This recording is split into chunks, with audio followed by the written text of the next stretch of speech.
Hi, everyone. Hope that you are doing well.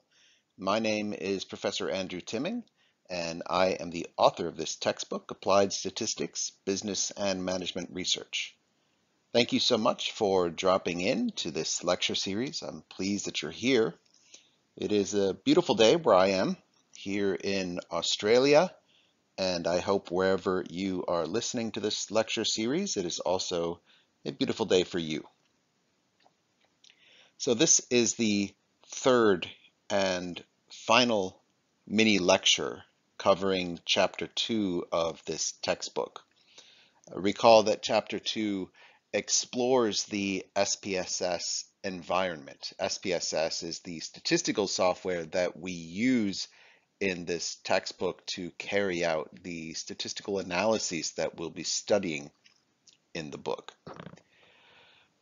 Now, one of the things that we're going to do in this lecture is deepen our preliminary understanding of the SPSS interface and extend what we learned in the previous lecture, where we focused primarily on the difference between the data view and the variable view in SPSS, and also looked at some of the toolbar functions. We're not going to jump into any statistical analyses just yet. Let's take it slow, take our time, and get the foundations down first. Once you understand the foundations, then later on in the textbook, we will move on to the statistical tests. So for now, let's move on in this lecture to look at the SPSS environment a little bit more deeply, and we'll look at how to carry out a series of basic, what you might call data manipulation steps, which are often preliminary to doing statistical analyses. As always, I hope you enjoy this lecture, and let's move on to the next slide. This is the textbook that we'll be using in this lecture series and have been using so far. It's entitled Applied Statistics, Business and Management Research. It's a good textbook, but then again, of course, I would say that because I wrote it. I hope you enjoy reading the textbook in conjunction with this lecture series. The lecture series will give you a general sense of what's in the book, but obviously to learn the material thoroughly, it's important to read it. Obviously, you don't have to buy the textbook. It is available in many libraries, especially university libraries, but you are, of course, most welcome to buy it if you'd like. Let's look at the process of recoding variables. First, we'll understand what it means to recode a variable and why we would do that, and then we'll look at how we can use SPSS to recode our variables. As I said previously, recoding is often a preliminary step to statistical analyses. And the reason it's a preliminary step is that sometimes the variables that we have in front of us aren't properly coded to fit with the statistical tests that we've chosen. And so we need to change the way in which the variables are coded. So the first point I want to make here is that all nominal and ordinal variables must be coded, right? We don't need to code scale variables because the responses to scale variables are intuitive and meaningful in and of themselves. For example, age. We don't need to code age, right? If someone responds to a variable that asks how old are you, and they say I'm 24, you don't need to code that because you know that 24 means 24 years. But for nominal variables like gender or ordinal variables like how satisfied are you in your job, these do need to be coded. The problem is that sometimes the way in which these variables are coded don't fit for a given statistical test that requires certain types of variables be used. Again, if you don't understand this entirely, don't worry too much because it will make more sense moving forward. So recoding is the process that we use for collapsing and recombining response categories in order to fit our statistical needs. So we're simply changing around the numbers that we use to measure this particular variable. A few points before we proceed and learn how to recode. First, you can recode a scale variable by creating range categories, but not the other way around. So let's say you have a variable like age, and it's a true scale variable, and that variable asks how old are you, and you get some people that respond I'm 18 and some people that respond I'm 72. You can leave that as a scale variable, or you can collapse that scale variable into an ordinal variable, right? So that might include, for example, response categories between 18 and 25 being coded as 1, and then 26 through 35 being coded as 2, and 36 through 45 being coded as 3, etc. Or you could just turn it into a nominal variable where 1 equals young and 2 equals old. You would need to obviously pick some kind of cutoff there, and it would be kind of arbitrary, so I wouldn't recommend that you do this, but it could be done. And the second point is that you can, and indeed should, invert Likert scales so that they are more intuitive. So let's look a little bit more at this last point and expand on it in the next slide. Let's look at an example of why it's important to invert a variable measured with the Likert scale. Imagine a variable that asks you how much you like taking my class, and the response categories are strongly agree equals 1, agree equals 2, neither agree nor disagree equals 3, 4 equals disagree, and 5 equals strongly disagree. Now, this coding is legitimate and acceptable, but the problem is it's not very intuitive, and let me explain why. The reason it's not very intuitive is that the higher number, that is to say 5, means less agreement, and the lower number, that is to say 1, means more agreement. So as the numbers move from 1 to 5, you have an increasing level of disagreement, which is a less intuitive way of interpreting this, as opposed to when the number moves from 1 to 5, you have an increasing level of agreement, right? So what you want to do is to recode this variable more intuitively, so that essentially you're taking the response categories and turning them on their head. So in the old variable, 1 equals strongly agree and 5 equals strongly disagree, but in the new variable, 1 equals strongly disagree and 5 equals strongly agree. So to do this, you need to tell SPSS that all 1s should become 5s, all 2s should become 4s, all 3s will stay the same, all 4s will become 2s, and all 5s will become 1s. Let's look at another example of recoding, but this time instead of looking at a Likert scale, we'll look at how we might recode a variable that is nominal in measurement. And the variable in question is actually one that you can find on the Workplace Employment Relations Survey of Employees. It asks, are you a member of a trade union?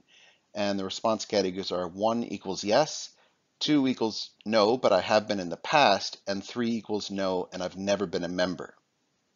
Now, let's assume you want to take this 3-category nominal variable and turn it into a 2-category nominal variable. And there are various reasons you might want to do this. For example, as you'll learn in this class, there are some statistical tests that can only use binary, that is to say, dichotomous variables. A 3-category nominal variable doesn't work well with these statistical tests.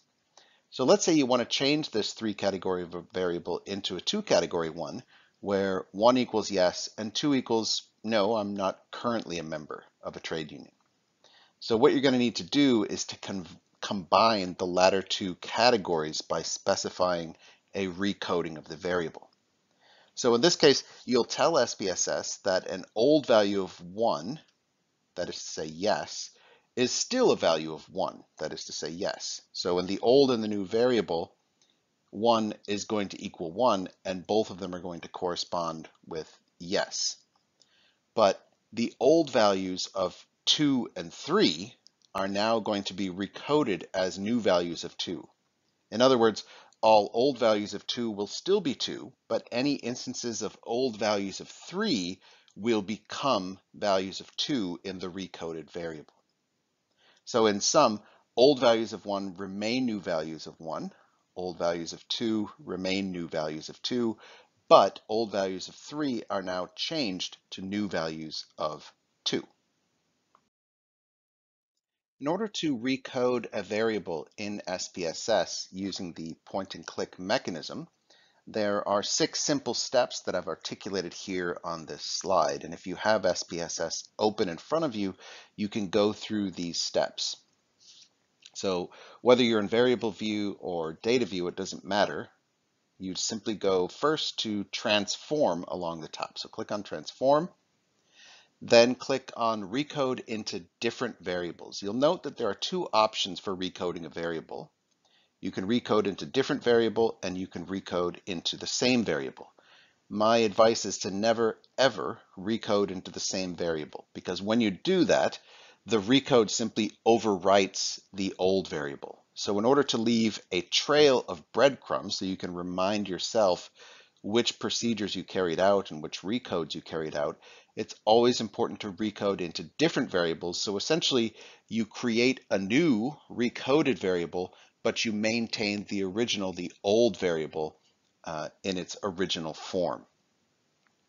Next step is to move the variable you want to recode from the left and into the right-hand column, and then add a new name and a label for what the new variable will be called and described as. Then go into old and new values to recode, including missing values where relevant. If you have missing values, you often will recode them as -9 or some kind of response that can't be confused with an actual value. And then click continue and then go to OK. Once you've done this, you've recoded your variables into different variables, and then you go into variable view, and the last step is to update your value labels and missing values in the variable view. In addition to recoding variables, you can also use SPSS to transform variables. So what do I mean by transforming variables? So one thing you can do using the transform function is to add a series of variables together to create what we call a composite variable. A composite variable is a variable that is constituted or created by combining a number of variables together or adding them together. For example, you might have 8 different measures of different facets or dimensions of job satisfaction, right? How satisfied are you with the job itself, with the level of autonomy that you have at work, with your pay, with your ability to have a voice in the workplace? And rather than using those 8 individual job satisfaction variables separately, you can use the transform function to add them together to create a single variable that incorporates all 8 dimensions or elements into one. Another thing you can do with the transform function is to add a series of binary, for example, yes/no variables together and create a composite that becomes, in effect, a scale variable, right? Another way that you could use the transform variable function is to take the log or the square root value of every variable. And you might be wondering why you would do something silly like that, but it will become more evident later in this book why you might want to mathematically transform responses to variables, especially ordinal and scale level variables, because these mathematical transformations, like taking the log or the square root or the cube root, can enable you to normalize a distribution so that it meets some of the assumptions that are required of the statistical tests that we'll learn about. All right. So to add variables together or to take the log or the square root, you can use the compute function of SPSS, which we'll learn about now. Let's assume that we have 5 variables that we've measured. And let's say we've measured them, for example, on a Likert scale, where 1 equals strongly disagree and 5 equals strongly agree. And remember, the reason we have a 5 corresponding to more agreement is that it's a more intuitive way of measuring these variables. It doesn't matter what these variables measure, we'll just call them var1, var2, var3, var4, and var5. And what we want to do is to take those 5 separate variables and create a composite variable by adding them together. So this is a reasonably straightforward and simple mechanism within SPSS to transform the variables. The first thing you do is you go along the top to the toolbar and you go to transform. And within transform, you then find the option labeled compute variable. So once that new window opens up in SPSS, you want to type in the name of your new composite variable under target variable. And you could just call this comp, C-O-M-P, or whatever. It doesn't really matter what label or name you use. So once you've identified your target variable, you've given it a label or a name, the next thing you want to do is you want to click each variable in the left-hand column and move them each to the right with a plus sign in between each one to create a simple mathematical equation that ultimately will look something like this. So you want to have var1 plus var2 plus var3 plus var4 plus var5. So when you do this, you're telling SPSS, you're commanding it to take each of those 5 variables and add them together. But you may want to do more than simply add them together into a composite variable. You may also want to standardize the scale. So remember that there was a 5-point Likert scale for each one of these variables, where 1 equals strongly disagree and 5 equals strongly agree. If you want to maintain that same 5-point scale, then you're going to have to take the addition of those 5 variables and then divide by 5. So that will rescale or standardize your composite variable. So your ultimate equation should look like this. In brackets, var1 plus var2 plus var3 plus var4 plus var5, end bracket, divided by 5. Once you have the equation down, you click OK. Then as a final step, go into variable view and update your labels, values, and missing values there. One last point I would like to make here is that this book, because it's an introductory statistics book, focuses on the point and click graphical interface using SPSS. So we'll simply be moving to different parts of the screen, pointing and clicking and asking SPSS to carry out various commands or procedures.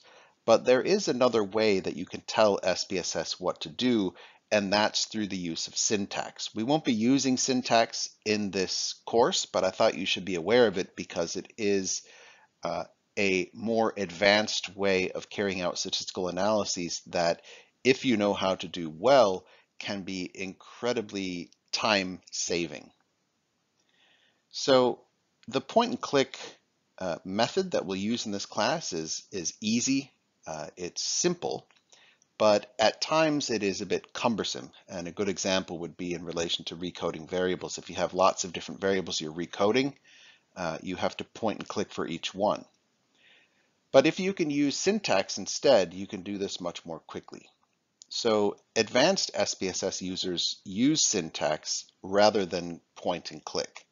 And what syntax is, it is effectively SPSS's code language, right? So every time you tell SPSS to do something using point and click, you can also tell it to do something doing syntax.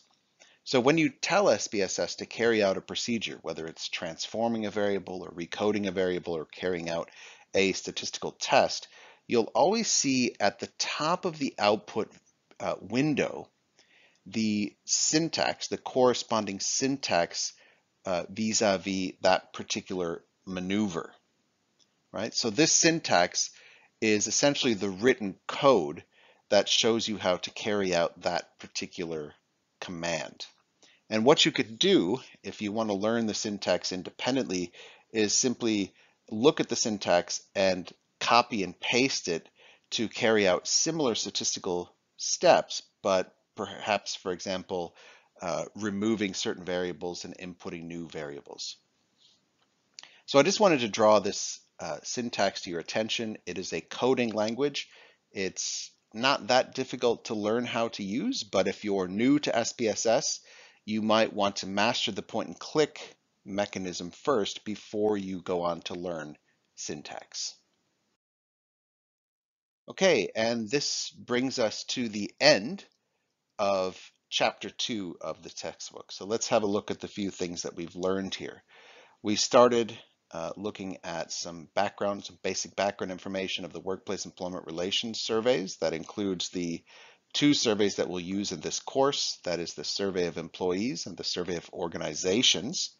Remember, the survey of organizations provides data at an organizational level, where the unit of analysis is the organization, and the survey of employees provides data at the individual level of the employee. We also looked at the difference between data view, where the columns correspond to the actual data in our data set, and variable view, where the columns correspond to different dimensions of our variables, which can be found in the rows under variable view. And we also looked at the output window, which is the separate window where the commands that we tell SPSS are actually enacted, where the changes actually occur and are reported. So when you do statistical tests, it is the output window where you will find the results of those tests. We looked at the SPSS toolbar functions along the top, and then in this particular mini lecture, in lecture 3 of chapter 2, we looked at how and why we might recode variables, as well as how we might transform and compute variables as well. And lastly, we looked at the issue of syntax, which is an alternative to using the point and click graphical interface that involves the use of some coding to tell SPSS what you would like to do. Now that you have reached the end of chapter 2 and the end of this chapter 2 lecture series, I would encourage you to pause, to stop what you're doing, and respond to the 6 questions that you can see here on the slide in order to improve your understanding of the material that we've covered thus far. And thank you very much for listening to me. Thank you for your time. I hope you've learned a thing or two about the SPSS environment, and I look forward to seeing you back in chapter 3. Thanks, everyone. Bye.